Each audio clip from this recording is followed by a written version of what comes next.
But, my dear Lord Peter, there are only 37 minutes in question. His sister died at 10:37. The General arrived at the club at 10 a.m. Then why no poppy in his lapel? It was Armistice Day. Everyone else in the club on that morning was wearing a poppy. Everyone. Except gallant old true blue General Fenton. And there are other interesting matters. Examining the clothing he was wearing on that day, do you know what I found? A small tear in the trousers, a piece of pile from a carpet caught in one of the shoes, and varnish on the shoe itself, which, incidentally, I'm having analysed. You may have to pay. And then, in a blotter in the library at the club, not in the General's rooms, mark you, I found this piece of paper with some figures written on it in a rather shaky hand.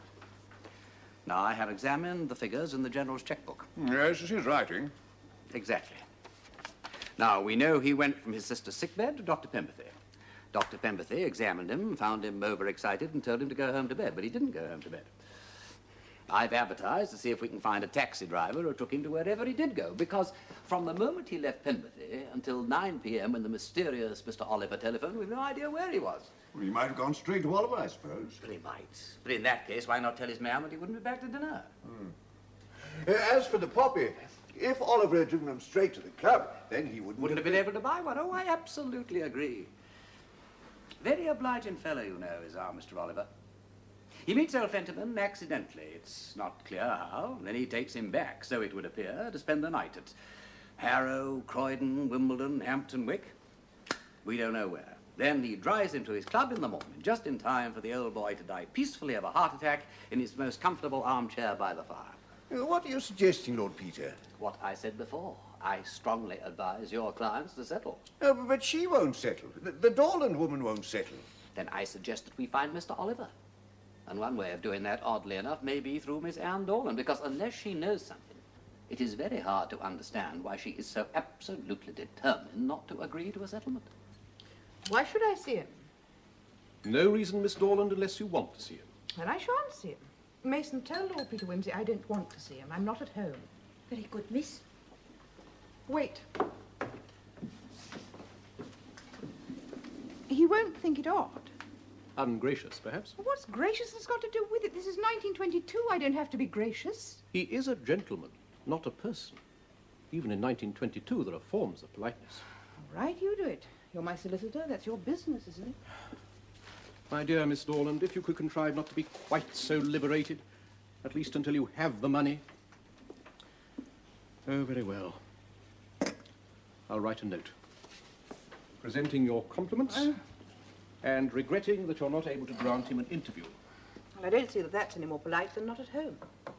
If Lord Peter has come to visit as the representative of Major Robert and Captain George Fentiman... We know he has. Miss Dorland requests that he will address himself to Mr. Pritchard, solicitor of Lincoln's Inn, who acts on her behalf.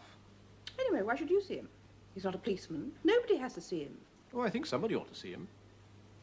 It wouldn't do for him to imagine that there was anything wrong. I tell you, some bloody little man keeps following me all the time. Does he? Now, why should he do that? How should I know? He's just there, that's all. Every time I look. Is he? Well, it's a bit inconvenient. Don't want that kind of thing. You don't believe me, Robert, just say so. Of course I believe you. Why shouldn't I believe you? Then stop humouring me. More coffee, Robert. Oh, thanks, Peter. Oh, sorry. I may get a little nervy from time to time, but I'm not quite off my rocker, you know. If I tell you someone's following me, then someone is following me. Sugar? No, thank you, Peter. Will you, for God's sake, stop behaving as if I weren't here? Of course you're here, George. Not about that. You have some more coffee. It's very good. Treat me like a child, both of you. Oh, sir. If you will go on talking about little green men following you about. I didn't say green and I didn't say men. One man, Robert, following me. Where? I've been looking for a job. Again. Place in Great Portland Street, been advertising. Selling cars. Sheila hasn't been well. Look, if you're really stony broke, we could get an advance from Merbles. They can't have you making yourself ill, my dear. George exaggerates. I do not exaggerate! Steady on. I'm sorry, but I do not exaggerate. Sheila has been ill. You've been having headaches, haven't you? I'm not the only one in this family who has headaches. George thinks this man is following him and it upsets him. I know this man is following me. He was at the table behind me in the ABC when I had lunch. He was there at the showrooms pretending to look at a Bentley. A Bentley. The man wears paper collars. He's hardly respectable. He has tortoiseshell glasses, Robert, and a small clipped moustache, and a very blue chin. And every time I look at him, he turns away. Well, it's about this Fentiman business. We're not alone. I prefer my clerk to be present at an interview of this sort. Of what sort? My move, eh? Well, you'll have to wait for it. Do you mind if I smoke? Would you have one yourself? Thank you, no. I never smoke in business hours. Very proper. Much more impressive. Puts the wind up the clients, what? Thank you.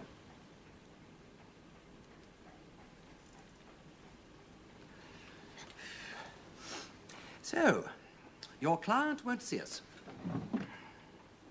Can you think of any reason why she should? Establish the truth, perhaps. Next to the good and the beautiful, the truth is always said to be a proper object of service. You've been making a few inquiries of your own, I believe. Useful to pool our information, wouldn't you say? No. I shouldn't say that.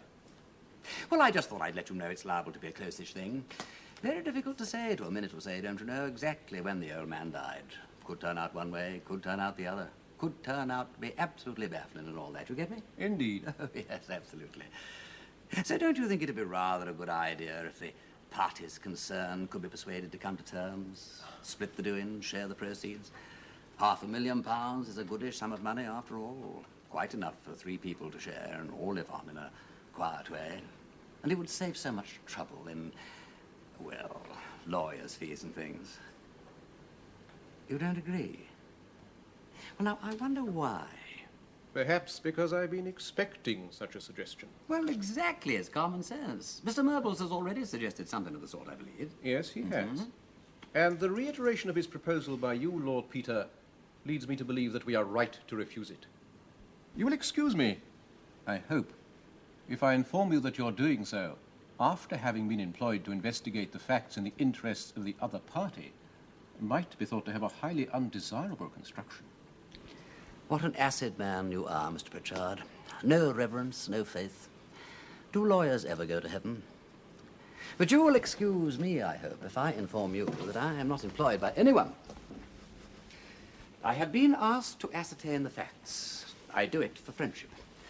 As it happens, the facts are rather difficult to ascertain. But friendship knows no bounds. However, I have learnt one important thing from you today. I'm obliged to you for your service. Good day to you. Good day to you, Lord Peter. Oh, by the way, have you heard anything of Mr. Oliver recently?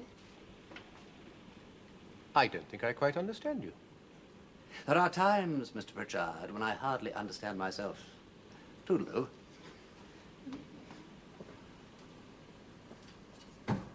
You'd better get me Miss Dorland on the telephone. Oliver? He clearly thought it important. Thank you. Goodbye.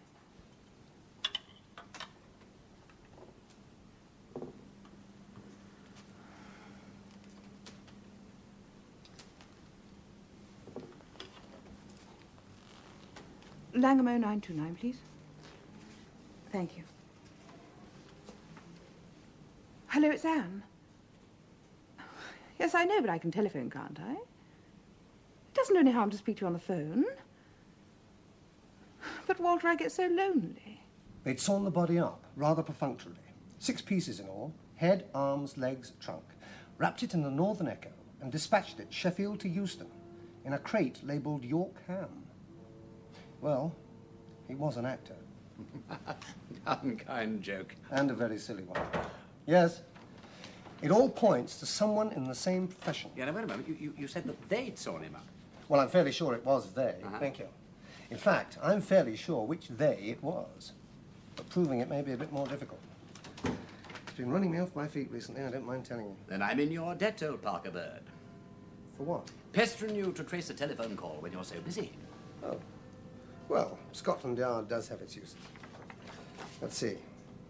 It was 9:13, in fact, not 9 p.m., from Charing Cross Station. Damn. One of those public boxes. Unfortunately, public boxes are disastrously private. If he'd telephoned from an hotel or a public house, we might have found someone who'd recognize him. Still, it's something. I'm uncommonly grateful to you, Charles. You're disappointed? Oh, not unduly. A little miffed. It would have made matters too easy if our Mr. Oliver had been telephoning from a villa in Surbiton. Is this anything in my line of country? Well, I'm not sure. Yet. Explain. Well, it's not criminal. Not yet. I have been asked to find out when a man died of natural causes. But it's beginning to look more interesting every day.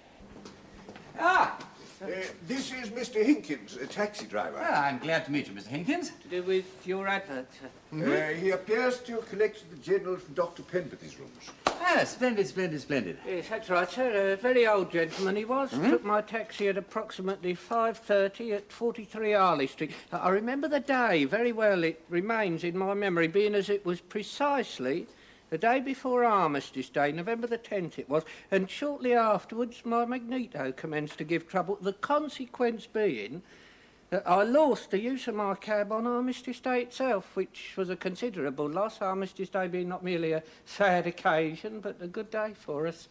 Well, naturally, naturally. Okay, well, sit down, sit down, sit down. And you then drove him to? Not where he asked. No? Well, eventually, of course, I did set him down at the destination, but it was not where he asked to go at first. 27 Dover Street, he said. He was going home, then? He never went. Just as we was coming out into Cavendish Square, he sees this gentleman passing on the pavement. Stop, he says, halt, and commences waving his hand. The upshot being that the gentleman joins him in the cab, whereupon drive round Regent's Park, says the old gentleman, round and round till I tell you to stop. Describe this other gentleman. Tallish, sir, fairish, 30-ish as to age. Suit? Greyish. Overcoat? Darkish. And he had this butler-coloured moustache, good quality New Zealand. George. What? George, his name. Because after we'd gone twice round the park, with me driving particularly careful so as not to interrupt the conversation, put me down at Gloucester Gate, says the younger gentleman, and when I does so, the old gentleman calls out after him, "Goodbye, George, bear in mind what I've said." Then where did you take him, if not back to his flat in Dover Street? 𝗿𝗠ona's Club, sir, Piccadilly. The time? I'm getting on for 6:30. Thank you, Mr. Hinkins. You have been most helpful. Yes, yes, indeed. Thank you very much, Mr. There you are. Oh, thank you, sir. Did the old gentleman seem at all upset when speaking to this George? No, sir, I wouldn't say that. Not agitated, sir, by no means. Thank you, Mr. Hinkins. This way. Sharpish, sir. You might say sharpish. Sharp in his manner. What you might call telling him off, sir. Thank you, Mr. Hinkins. The 𝗿𝗠ona Club. Well, we've learnt one thing at any rate. You remember that piece of paper I showed you with some figures written on it? In General Fendiman's writing, yes. You found it concealed in the blotter. Not concealed. No, I never said concealed. I found it in the library at the 𝗿𝗺𝘆 Club, tucked away in a blotter. As if... As if what? Well, as if someone hadn't finished with it. R, 150,000. G, 300,000. And then some smaller amounts with initials. Lady Dormer had told him that afternoon about her will. He was trying to decide how to dispose of the money. He knew that she was dying, but he didn't know that he was. So he must have met Mr. Oliver at the club. Accidentally, because he didn't intend to. He had no intention of going to the 𝗿𝗺𝘆 Club when he left Pemberley. And yet Oliver ain't a member. Not by that name, at any rate. Interesting. George. It must have been George. What, tallish, butter-coloured? Oh, well, it's clearly George. He hasn't mentioned it. The taxi ride? No.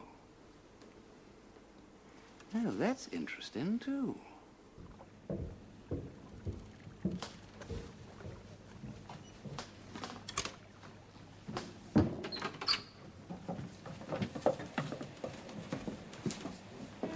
Anne! Hello, Marjorie. I've been walking about. My dear, I see you have. I thought I'd look in. But of course.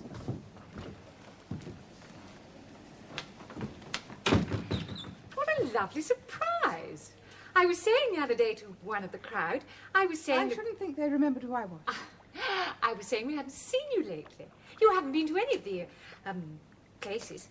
You weren't at Naomi's party. She's taken up glands, you know. I've been staying in. Working? How lovely. I'll make some tea.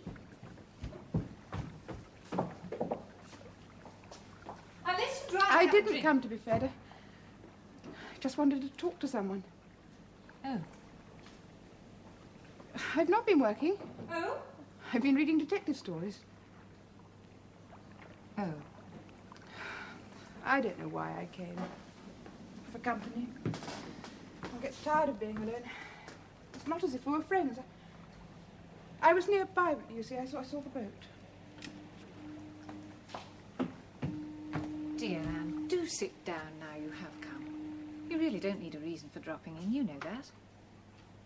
Marjorie Phelps, amateur potter, that's me. I loathe working and I love interruptions. Yes.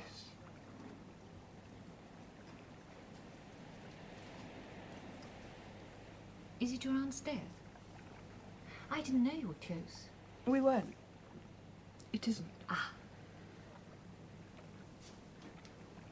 Do you remember that time I got involved with... Ambrose? Everyone in the crowd had to be involved with him sooner or later. I didn't know that at the time. I was an easy conquest, very ignorant. Innocent?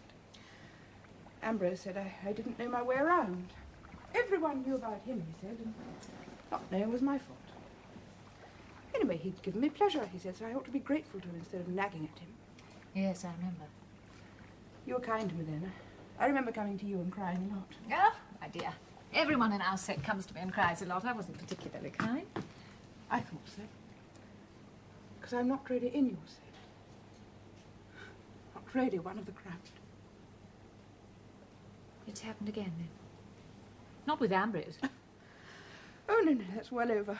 And you couldn't exactly say it had happened again. I mean, I haven't been given pleasure. Or not in that sense. Who's that? Oh, it's a friend of mine. A sort of friend. He's a lord, as a matter of fact, though you couldn't call him grand. I made it as a present. Peter Wimsey. A friend? You could call it a rather on and off arrangement. And, my dear, there's pleasure. I'm sorry I interrupted you. I won't stay for tea. Anne.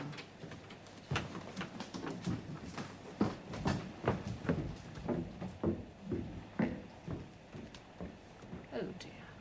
Mr. Oliver, my lord. No, my lord. You seem very certain. Oh, I am, my lord. I have consulted our reservation list over the last 6 months and questioned the staff. You amaze me. Oh, my lord. What's all this about? Hmm? Oh, mysterious Mr. Oliver, who's been said to lunch here. Oliver? But not recently, it seems. You know, I only get 90 minutes for lunch. Barbarous arrangement, isn't it? Don't tell me you're regretting your new job already. Captain Fentiman will have the muscles and so shall I. Moule. Someone else has been making inquiries about Mr. Oliver, I take it? Major Robert Fentiman, my lord. Robert? Described him, did he? An old gentleman, my lord, with grey hair and spectacles. Well, exact as far as it goes, but not particularly helpful. If he'd been lunching here under an assumed name, you would have had a bit of difficulty tracking him down, what? And to follow les moules, my lord. Oh, something simple. Share a Chateaubriand, George. Yes, delighted. Rare? Thank you. With a green salad. And a bottle of Chablis, Veillon 21 with the mussels, Chateau Margaux with the steak. Excellent. Merci, my lord. Monsieur. By Jove, Peter, you do a fellow well. When I want some information, yes. What information? What did your grandfather have to say to you in the taxi on the afternoon of November the 10th, driving around Regent's Park? Out to lunch, sir. Well, his lordship usually does lunch at about this hour. No, sir. There's a small matter engaging my attention in the dark room, but there's nothing to spoil. I will get a pencil, sir, and write this down carefully, as you suggest.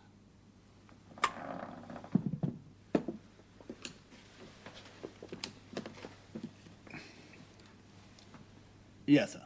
Oh, all about the purity and courage of a good woman and how he'd cut me out of his will if I didn't reform my domestic behaviour. Silly old man. Anyone would think I was carrying on with another woman. I know I row with Sheila sometimes, but I don't mean half I say. I'm very fond of her, really. I bought her some flowers this morning, freesias. I thought they looked rather jolly. I've got them back at the showrooms. He cut you out of his will? Did he say that in the taxi? Shouldn't he meant it? But he knew about the money Lady Dormer was leaving him. Well, if he did, he didn't say so. Never mentioned it? No, not a word. Don't imagine he knew about it. Oh, he knew. Yes, I'm pretty sure he knew. Did he? That probably explains it then. I thought he was just being pompous. No, if he knew he had $500,000 to leave, no wonder he kept on rubbing it in. About how I didn't appreciate a good woman's love, how I ought to cherish her. What good would cherishing be to a woman like Sheila? She'd think I was sickening for something. I'm surprised he didn't mention it. I'm not. I should think he was turning over in his mind whether he wouldn't do better to leave my share to Sheila. Just as well he popped off when he did. I'd have cut me off with a shilling. You've got soup on your moustache.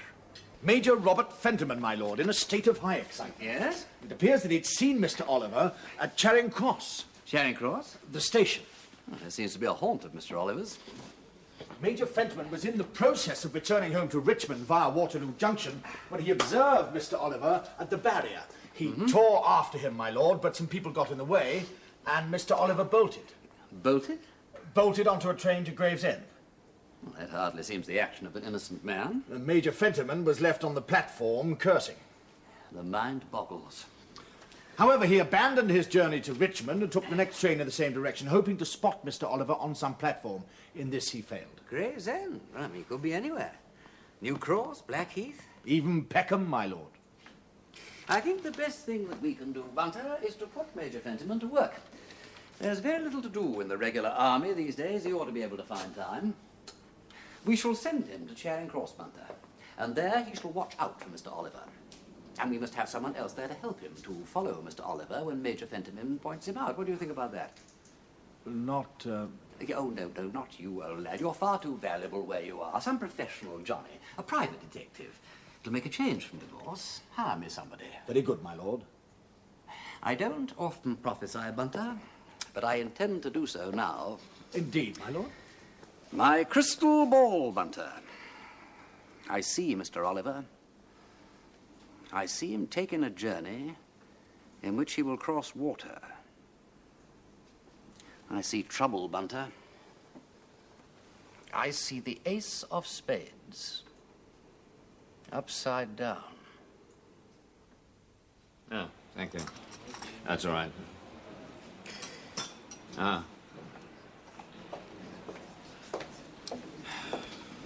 I must say I feel like a fool. I don't know, sir. You get used to it. What?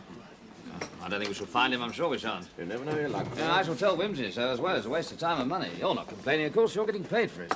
That's right, sir. At least we could wait at the times he's most likely to be here. Go to the office in the morning, getting home in the evening. Say, an hour at 10, an hour at 5. As it is, I'm not getting any lunch and the army's going to pot. I understood Mr. Oliver retired, sir, from business life. What?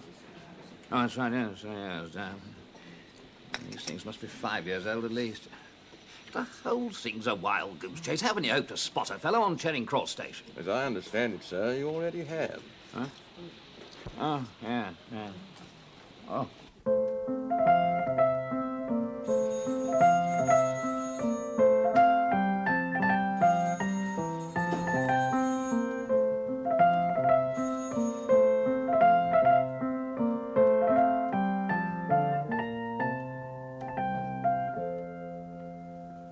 From Charing Cross, my lord, the detective. Oh, thank you, Bunter. Hello? Am I speaking to his lordship in person? Very good, my lord. One likes to be certain. I have to report, my lord, that Major Fentiman is in full cry. Your metaphor, I take it, is drawn from the hounds. Whither? Whither, my lord? Whither, old lad? Whither away? Oh, Southampton, my lord. I'll make my report in due form, my lord, if I may. Being obliged, by the purposes of nature, to leave Major Fentiman alone for 12 minutes, 30 seconds precisely, in the waiting room at Charing Cross Station. Left alone for the purposes of nature. As instructed, my lord, his purposes of nature have been more frequent than is natural. Excellent, Bunter. I'm so sorry. Do go on. Oh, thank you, my grace. Lord. I was then handed a note by the ticket collector. Major Fentiman informed me that he'd observed Mr. Oliver entering a taxi and he was following in another taxi. At the end of 20 minutes, I received a further message by telephone from Waterloo to the effect that Mr. Oliver had boarded the Southampton train. And Major Fentiman? Was following, my lord. And our second man? Following Major Fentiman, my lord. Stout fella. Thank you, you've done well. Keep it up. Southampton, Bunter. A journey across water, my lord. The crystal never lies, Bunter.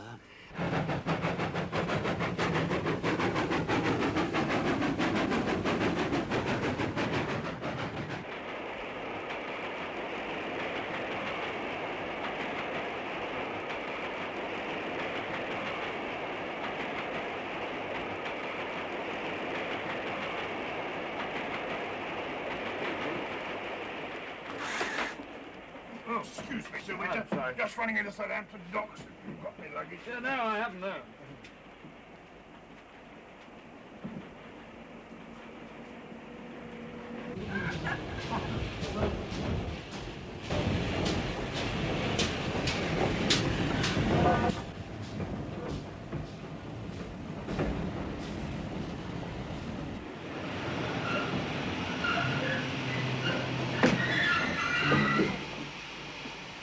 Allow me another.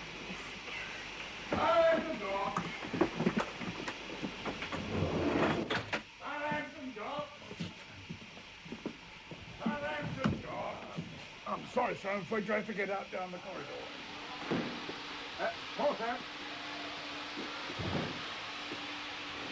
Excuse me. Yes? Mr. Oliver, I think. No, I don't think so. Oh, just a minute. Excuse me, my lord.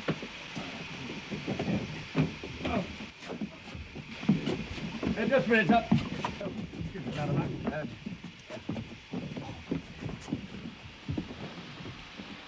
I said, excuse me. Yes, I heard you. You clearly made a mistake. Porter. My name is Fentiman. You knew my grandfather, General Fentiman. I'm sorry to interrupt. Have you seen a small boy in a green school cap? I'm sorry, no. Look, what I want to know is where my grandfather spent the night of November the 10th. He was wearing a luggage label with his name on it. Madam, I'm sorry. Sir, excuse me. Porter. Now, wait a minute. I haven't finished. Excuse me, madam. I'm sorry. Porter. Excuse me. Forgive me, please. Matt. Sir! You are Oliver. I am Fentiman. I am not Oliver. I do not know who Oliver is. I do not know who you are, and I do not desire to know. I have a great deal of luggage in the van, and I wish to find a porter. I said, excuse me. Now, look here. Don't think that you can get away. Take your hand from my arm. Not until you give me a proper answer to my question, damn it. I didn't follow you all the way to Southampton to be shrugged off like some damn beggar in the street. Help! Help! This man's assaulting me. Help! Porter! Guard! Help! Help! This man's assaulting me. Help! Help! He was wearing a luggage label with his name on it. What is all this? In the end, he showed me his passport. Mr. Postlethwaite, I understand, lived in Kew. Say when? When? Now, I must say I felt a fool. Yeah, but he was Oliver. I could have sworn it. Oh, I believe you. What? And don't you see, if it were Oliver, and he were going off like that abroad with a forged passport, he must have had something pretty important to hide. Good God, you don't think there was anything funny about Grandfather's death? Oh, there must be something pretty funny about Mr. Oliver, when you bear in mind that he disappeared from Gatties almost immediately after your grandfather's death, and now he seems hell-bent on leaving the country. Yeah, but hang it all, what could he have to do with the old man's death? Well, I don't know, but I think we ought to try and find out. How? Apply for an exhumation order. Dig him up? It's a bit disrespectful, isn't it? Well, he is dead, Fentiman, and there was no post-mortem, you know. Oh, Pemberley gave a certificate. Because at that time there was no reason to suspect there was anything wrong. Well, there isn't now. Well, there are some peculiar circumstances, to say the least. Peculiar? The contents of the viscera might give us a clue as to when he died. You mean you can tell when a fella died by looking into his tummy? Not exactly, of course, but one might get an idea. For instance, if we discovered that he'd only that moment swallowed his brecker, it would show that he died not long after arriving at the club. I don't like it, Wimsey. Why can't we come to some settlement? Because Anne Dornan won't settle. For some reason. I shall ask Myrbles to suggest an exhumation to her solicitors. If she's an honest woman, she'll support our application. If not... If they can't dig him up without my permission.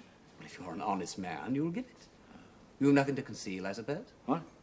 Oh, no, of course not, no. They already suspect us of some sort of dirty work. Your brother's being followed around by someone I suspect of being Pritchard's clerk. They've been making inquiries at the club. They're looking for something, but they don't as yet know what it is. And that is why they won't settle.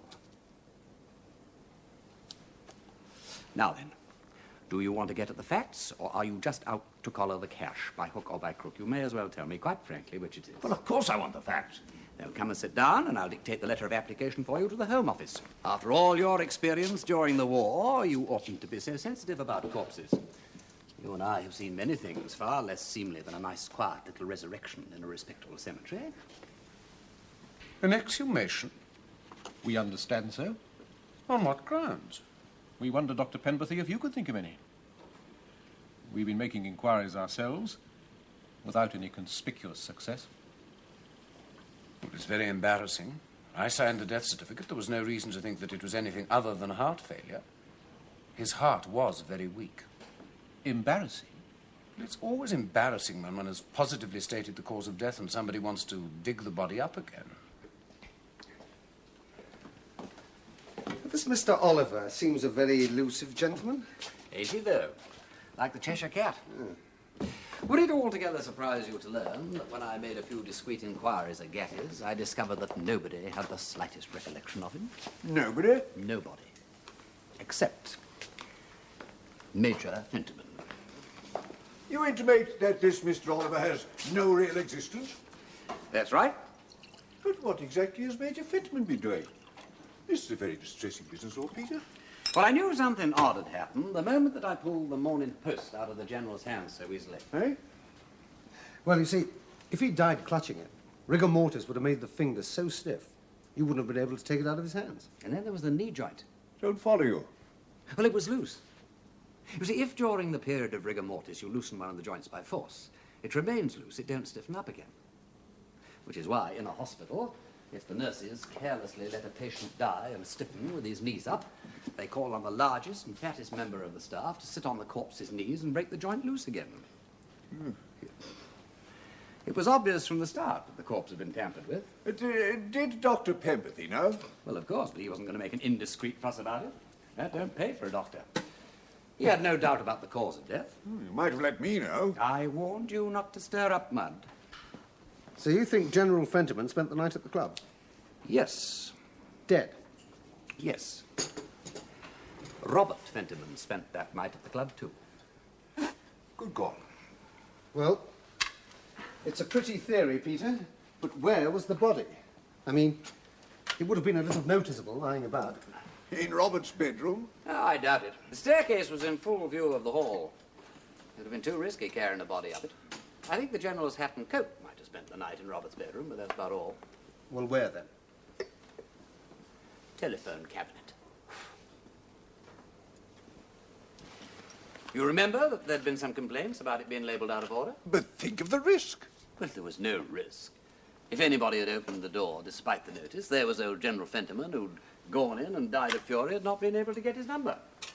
I've been back there, as a matter of fact, since, and I've had a look at the telephone box. I thought you were looking rather pleased with yourself. Shall I tell you what you found? Oh, pray do tell me. A seat inside the cabinet, because the body was found in a sitting position. Quite right. And a scratch, perhaps, on the paintwork where the foot had rested and stiffened in that position. Very good. I told you I was having the varnish from the shoe analysed. Anything else, Charles? Carpet, perhaps, matching something else from the shoe. Right again. And a projecting nail in the exact right position to cause a small tear in the dead man's trousers. Yeah, I'm at Newhaven. I haven't got much time. The boat's leaving soon. Well, his lordship is dining with guests. Of course, I could summon him. Yeah, don't bother. Just tell him I'm on the trail, Butler. The trail? Yeah, we found him. Oliver. One final question, gentlemen. How did Robert Fentiman get his grandfather's body out of the telephone cabinet and into the armchair by the fire when the club was full of members? Yes, of course. How very ingenious. Very good, Peter. Am I not to be told? For Armistice Day. 2 minutes silence. They'd all have been out on the balcony, standing more or less to attention. What a terrible thing. What an abominable action at a time of national mourning. When I got back to Charing Cross, he wasn't there. But this detective, Johnny, he'd left me this message saying he'd found definite traces of Oliver and was following him to Paris. Asked me to come on afterwards to make the identification, so of course I'm going. Now, just tell his lordship what's happened and I'll cable from Paris.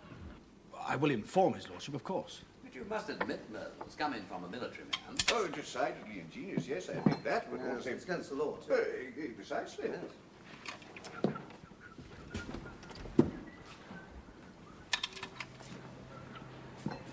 The galloping major. But Mr. Oliver doesn't exist. You just told us that. I've taken the liberty of phoning the detective agency, my lord, and they confirm the truth of Major Fentiman's story. Oh, there's an ingenious theory gone whistling down the wind. Well, not necessarily, Peter. It fits the facts. It just means that Mr. Oliver is now your villain and not Robert Fentiman. Well, we must stop the exhumation. Why? Now we know when the General died. Hardly seems any point in disturbing his remains. Well, unfortunately, Robert signed the application, so you'll have to get Robert to stop it. And you heard what Bunter said. Robert has gone to Paris. So we can't stop it. Peter, you are up to something. I'm afraid it can't be stopped. Apparently, Major Robert Fentiman can't be reached. He's abroad. I don't understand But have you told him I've changed my mind? I'm prepared to settle. it. Doesn't make any difference, Miss Dorland. They'll dig the old man up in any case.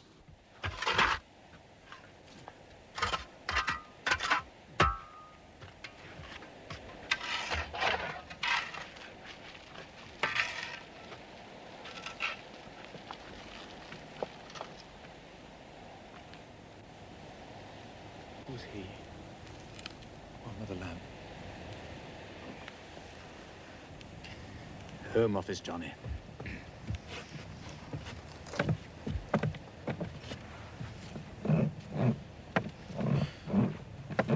I really don't see the point of all this.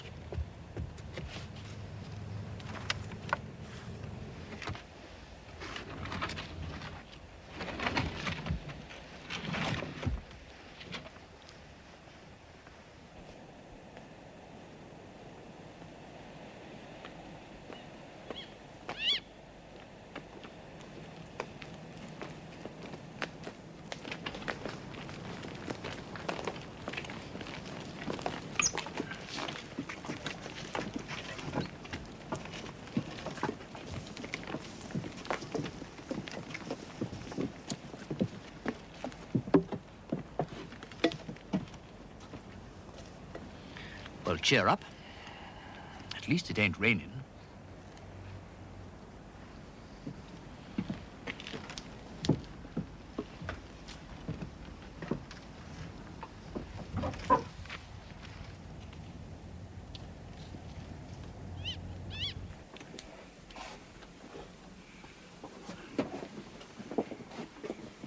How long do you say you've been buried? 3 weeks? 4? Doesn't look it. Would you wait outside? Now, where did I put my... yes, thank you very much. Thank you. I think I'll go and have a smoke. I'll wait for you outside. Yes, of course.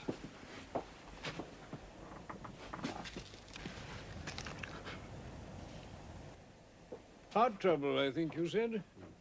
Well, I don't see any unusual appearance. You? No.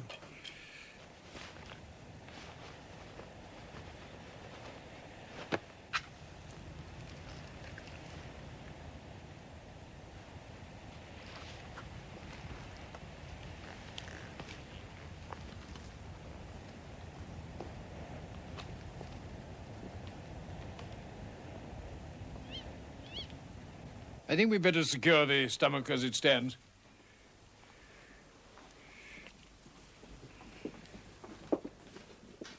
We ought to be able to get a pretty good idea of what you want to know. Decomposition is very little advanced.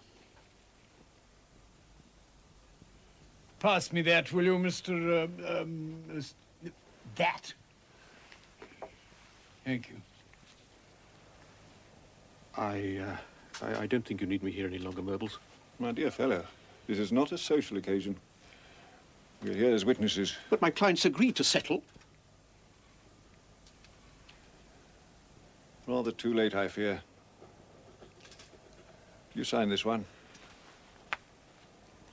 By the way, I've been wanting to ask you, did you discover any explanation of that leg business? I did have an idea about it. You think the body was interfered with? Yes. And so do you. Penworthy? Oh, whatever your name is. Excuse me. Better have a look at the brain, wherever about it, Doctor. Then we shall need your help. Right, over.